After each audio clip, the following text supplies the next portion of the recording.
श्री स्वामी समर्थ. रांगोळी bye तेजस्वी या चॅनलमध्ये तुमचं स्वागत आहे.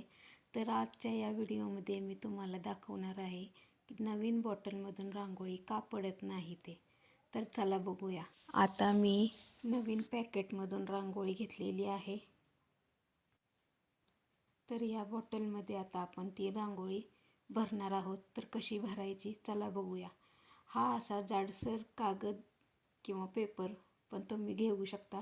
त्या पेपरचा असा कोन बनवायचा आहे. अशा प्रकारे कोन बनवायचा. तर आपला हा कोन बनवून तयार आहे. तर त्याला आता आपण चिकट टेप लावून फिक्स करूया. अशा पद्धतीने चिकट टेप लावायचा. तर ही ट्रिक वापरून आपण सहज पद्धतीने बॉटलमध्ये रांगोळी भरू शकतो. तर बघा किती सोपी ट्रिक आहे ही.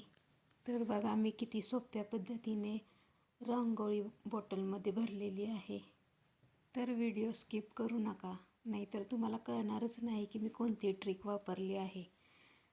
तर व्हिडिओला लाईक करा, शेअर करा आणि सबस्क्राईब नक्की करा. रांगोळी बाय तेजस्वी.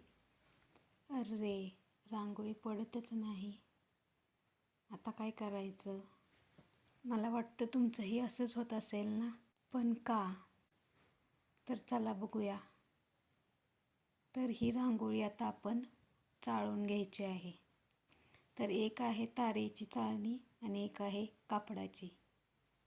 तर आपण यातील तारेची चाळण घेणार आहोत आणि ही रांगोळी चाळून घेणार आहोत.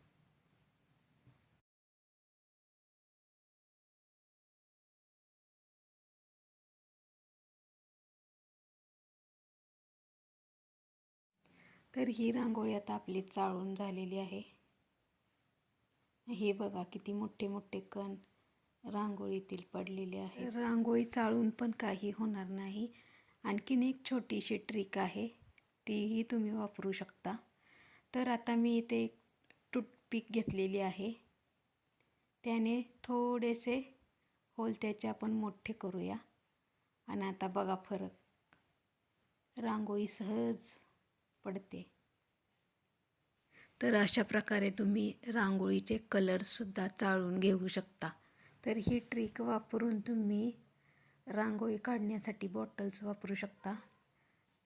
तर ही ट्रिक तुम्हाला कशी वाटली मला कमेंटमध्ये नक्की सांगा आणि मनापासून तुमचे खूप खूप आभार.